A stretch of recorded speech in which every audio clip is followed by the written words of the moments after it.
شروع اللہ کا نام لے کر جو بڑا مہربان نہایت رحم والا ہے۔ یاسین، حکمت بھرے قرآن کی قسم، تم یقیناً پیغمبروں میں سے ہو، بالکل سیدھے راستے پر۔ یہ قرآن اس ذات کی طرف سے اتارا جا رہا ہے جس کا اقتدار بھی کامل ہے، جس کی رحمت بھی کامل، تاکہ تم ان لوگوں کو خبردار کرو جن کے باپ داداؤں کو پہلے خبردار نہیں کیا گیا تھا،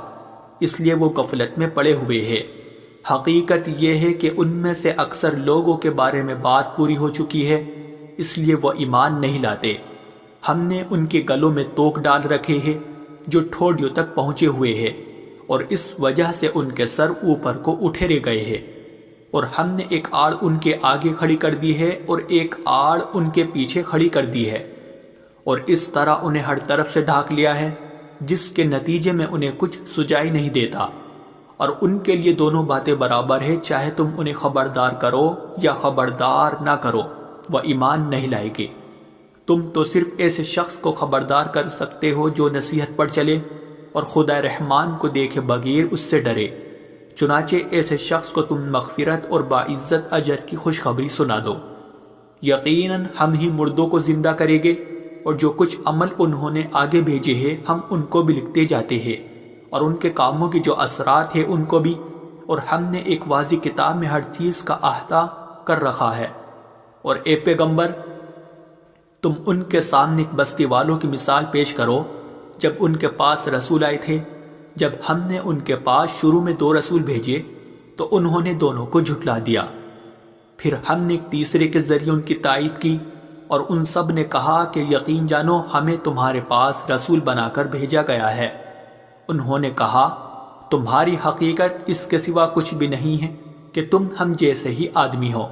اور خدا رحمان نے کوئی چیز نازل نہیں کی ہے، اور تم سراسر جھوٹ بول رہے ہو۔ ان رسولوں نے کہا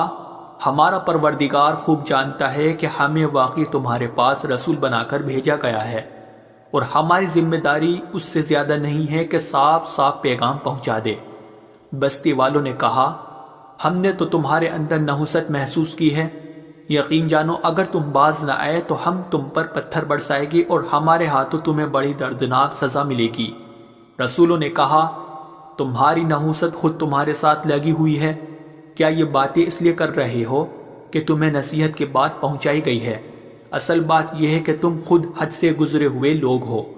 اور شہر کے پلے علاقے سے ایک شخص دوڑتا ہوا آیا، اس نے کہا اے میری قوم کے لوگوں، ان رسولوں کا کہنا مان لو، ان لوگوں کا کہنا مان لو جو تم سے کوئی اجرت نہیں مانگ رہے اور وہ صحیح راستے پر ہے، اور بھلا میں اس ذات کی عبادت کیوں نہ کروں جس نے مجھے پیدا کیا ہے، اور اسی کی طرف تم سب کو واپس بھیجا جائے گا۔ بھلا کیا اسے چھوڑ کر میں ایسوں کو معبود مانوں کہ اگر خدا رحمان مجھے کوئی نقصان پہنچانے کا ارادہ کر لے تو ان کی سفارش میرے کسی کام نہ آئے، اور نہ وہ مجھے چھڑا سکے۔ اگر میں ایسا کروں گا تو یقیناً میں کھلی گمراہی میں مبتلا ہو جاؤں گا۔ میں تو اپنے پروردگار پر ایمان لا چکا، اب تم بھی میری بات سن لو۔ آخر کار بستی والوں نے اسے قتل کر دیا، اور اللہ کی طرف سے اس سے کہا گیا کہ جنت میں داخل ہو جاؤ۔ اس نے جنت کی نعمتیں دیکھ کر کہا کہ کاش میری قوم کو معلوم ہو جائے کہ اللہ نے کس طرح میری بخشش کی ہے اور مجھے باعزت لوگوں میں شامل کیا ہے۔ اور اس شخص کے بعد ہم نے اس کی قوم پر آسمان سے کوئی لشکر نہیں اتارا، اور نہ ہمیں اتارنے کی ضرورت تھی، وہ تو بس ایک ہی چنگھاڑ تھی جس سے وہ ایک دم بجھ کر رہ گئے۔ افسوس ہے ایسے بندوں کے حال پر، ان کے پاس کوئی رسول ایسا نہیں آیا جس کا وہ مذاق نہ اڑاتے رہے ہو۔ کیا انہوں نے نہیں دیکھا کہ ان سے پہلے ہم نے کتنی قوموں کو اس طرح ہلاک کر چکے ہیں کہ وہ ان کے پاس لوٹ کر نہیں آتے؟ اور یہ جتنے لوگ ہیں ان سبھی کو اکٹھا کر کے ہمارے سامنے حاضر کیا جائے گا، اور ان کے لیے ایک نشانی وہ زمین ہے جو مردہ پڑی ہوئی تھی، ہم نے اسے زندگی عطا کی، اور اس نے غلہ نکالا جس کی خوراک یہ کھاتے ہیں، اور ہم نے اس زمین میں کھجوروں اور انگوروں کے باغ پیدا کیے، اور ایسا انتظام کیا کہ اس میں سے پانی کے چشمے پھوٹ نکلے تاکہ یہ اس کی پیداوار میں سے کھائے، حالانکہ اس کو ان کے ہاتھوں نے نہیں بنایا تھا۔ کیا پھر بھی یہ شکر نہیں کریں گے؟ پاک ہے وہ ذات جس نے ہر چیز کے جوڑے جوڑے پیدا کیے ہیں، اس پیداوار کے بھی جو زمین اگاتی ہے اور خود ان انسانوں کے بھی اور ان چیزوں کی بھی جنہیں یہ لوگ ابھی جانتے تک نہیں ہیں، اور ان کے لیے ایک اور نشانی رات ہے، ہم اس پر سے دن کا چھلکا اتار لیتے ہیں تو وہ یکایک اندھیرے میں رہ جاتے ہیں اور سورج اپنے ٹھکانے کی طرف چلا جا رہا ہے۔ یہ سب اس ذات کا مقرر کیا ہوا نظام ہے جس کا اقتدار بھی کامل ہے، جس کا علم بھی کامل، اور چاند ہے کہ ہم نے اس کی منزل تاب تول کر مقرر کر دی ہے، یہاں تک کہ وہ جب ان منزلوں کے دورے سے لوٹ کر آتا ہے تو کھجور کی پرانی ٹہنی کی طرح پتلا ہو کر رہ جاتا ہے۔ نہ تو سورج کی مجال ہے کہ وہ چاند کو جا پکڑے اور نہ رات دن سے آگے نکل سکتی ہے، اور یہ سب اپنے اپنے مدار، اور ان کے لیے ایک اور نشان یہ ہے کہ ہم نے ان کی اولاد کو بھری ہوئی کشتی میں سوار کیا، اور ہم نے ان کے لیے اسی جیسی اور چیزیں بھی پیدا کی جن پر یہ سواری کرتے ہیں، اور اگر ہم چاہیں تو انہیں غرق کر ڈالے، جس کے بعد نہ تو کوئی ان کی فریاد کو پہنچے اور نہ ان کی جان بچائی جا سکے۔ لیکن یہ سب ہماری طرف سے ایک رحمت ہے اور ایک معین وقت تک زندگی کا مزہ اٹھانے کا موقع ہے جو انہیں دیا جا رہا ہے۔ اور جب ان سے کہا جاتا ہے کہ بچو اس عذاب سے جو تمہارے سامنے ہے اور جو تمہارے مرنے کے بعد آئے گا تاکہ تم پر رحم کیا جائے، تو وہ ذرا کان نہیں دھرتے، اور ان کے پروردگار کی نشانیوں میں سے کوئی نشانی ایسی نہیں آتی جس سے وہ منہ نہ موڑ لیتے ہو۔ اور جب ان سے کہا جاتا ہے کہ اللہ نے تمہیں جو رزق دیا ہے اس میں سے غریبوں پر بھی خرچ کرو، تو یہ کافر لوگ مسلمانوں سے کہتے ہیں کہ کیا ہم ان لوگوں کو کھانا کھلائے جنہیں اگر اللہ چاہتا تو خود کھلا دیتا؟ مسلمانوں، تمہاری حقیقت اس کے سوا کچھ بھی نہیں کہ تم کھلی گمراہی میں پڑے ہوئے ہو، اور کہتے ہیں کہ یہ قیامت کا وعدہ کب پورا ہوگا؟ مسلمانوں بتاؤ اگر تم سچے ہو۔ دراصل یہ لوگ بس ایک چنگاڑ کا انتظار کر رہے ہیں جو ان کی حجت بازی کے عین درمیان انہیں آ پکڑے گی، پھر نہ یہ کوئی وصیت کر سکے گے اور نہ اپنے گھر والوں کے پاس لوٹ کر جا سکے گے، اور سور پھونکا جائے گا تو یکایک اپنی قبروں سے نکل کر اپنے پروردگار کی طرف تیزی سے روانہ ہو جائے گے، کہے گے کہ ہائے ہماری کم بختی،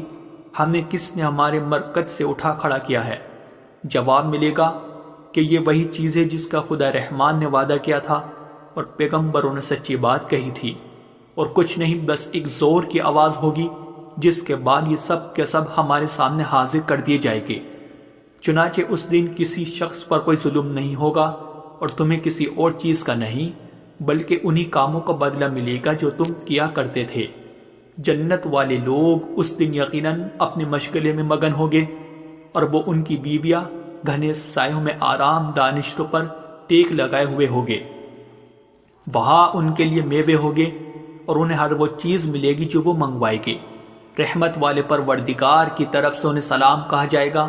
اور کافروں سے کہا جائے گا کہ اے مجرموں، آج تم مومنوں سے الگ ہو جاؤ۔ اے آدم کے بیٹو، کیا میں نے تمہیں یہ تاکید نہیں کر دی تھی کہ تم شیطان کی عبادت نہ کرنا، وہ تمہارا کھلا دشمن ہے، اور یہ کہ تم میری عبادت کرنا، یہی سیدھا راستہ ہے۔ اور حقیقت یہ ہے کہ شیطان نے تم میں سے ایک بڑی خلقت کو گمراہ کر ڈالا، تو کیا تم سمجھتے نہیں تھے؟ یہ ہے وہ جہنم جس سے تمہیں ڈرایا جاتا تھا، آج اس میں داخل ہو جاؤ کیونکہ تم کفر کیا کرتے تھے۔ آج کے دن ہم ان کے منہ پر مہر لگا دیں گے، اور ان کے ہاتھ ہم سے بات کریں گے، اور ان کے پاؤں گواہی دیں گے کہ وہ کیا کمائی کیا کرتے تھے۔ اور اگر ہم چاہیں تو یہی دنیا میں ان کی آنکھیں مل یا میٹ کر دیں، پھر یہ راستے کی تلاش میں بھاگے پھرے، لیکن انہیں کہاں کچھ سجا۔ اور اگر ہم چاہیں تو ان کی اپنی جگہ پر بیٹھے بیٹھے ان کی صورتیں اس طرح مسخ کر دے کہ یہ نہ آگے بڑھ سکے اور نہ پیچھے لوٹ سکے۔ اور ہم جس شخص کو لمبی عمر دیتے ہیں اسے تخلیقی اعتبار سے الٹ ہی دیتے ہیں، کیا پھر بھی انہیں عقل نہیں آتی؟ اور ہم نے اپنے ان پیغمبروں کو نہ شاعری سکھائی ہے اور نہ وہ ان کے شایان شان ہیں، یہ تو بس ایک نصیحت کی بات ہے، اور ایسا قرآن جو حقیقت کو کھول کھول کر بیان کرتا ہے تاکہ ہر اس شخص کو خبردار کرے جو زندہ ہو، اور تاکہ کفر کرنے والوں پر حجت پوری ہو جائے۔ اور کیا انہوں نے یہ نہیں دیکھا کہ ہم نے اپنے ہاتھوں کی بنائی ہوئی چیزوں میں سے ان کے لیے موشی پیدا کیے، اور یہ ان کے مالک بنے ہوئے ہیں، اور ہم نے ان موشیوں کو ان کے قابو میں دے دیا ہے، چنانچہ ان میں سے کچھ وہ ہے جو ان کی سواری بنے ہوئے ہیں، اور کچھ وہ ہے جنہیں یہ کھاتے ہیں۔ نیز ان کو ان موشیوں سے اور بھی فائدہ حاصل ہوتے ہیں اور پینے کی چیزیں ملتی ہے، کیا پھر بھی یہ شکر نہیں بجا لائے گے؟ اور انہوں نے اللہ کو چھوڑ کر اس امید پر دوسرے خدا بنا رکھے ہیں کہ انہیں ان سے مدد ملے، حالانکہ ان میں یہ طاقت ہی نہیں ہے کہ ان کی مدد کر سکے، بلکہ وہ ان کے لیے ایک ایسا مخالف لشکر بنے گے جسے قیامت میں ان کے سامنے حاضر کر لیا جائے گا۔ غرض اے پیغمبر، ان کی باتیں تمہیں رنجیدہ نہ کریں، یقین جانو ہمیں سب معلوم ہے کہ یہ کیا کچھ چھپاتے اور کیا کچھ ظاہر کرتے ہیں۔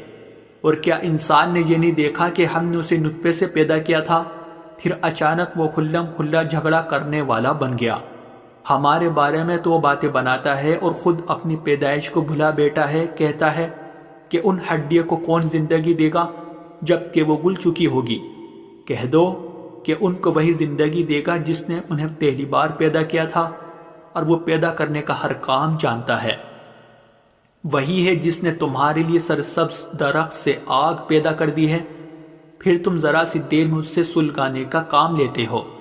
بھلا جس ذات نے آسمانوں اور زمین کو پیدا کیا ہے، کیا وہ اس بات پر قادر نہیں ہے کہ ان جیسوں کو دوبارہ پیدا کر سکے؟ کیوں نہیں، جبکہ وہ سب کچھ پیدا کرنے کی پوری مہرت رکھتا ہے۔ اس کا معاملہ تو یہ ہے کہ جب وہ کسی چیز کا ارادہ کر لے تو صرف اتنا کہتا ہے کہ ہو جا، بس وہ ہو جاتی ہے۔ غرض پاک ہے وہ ذات جس کے ہاتھ میں ہر چیز کی حکومت ہے، اور اسی کی طرف تم سب کو آخر کار لے جایا جائے۔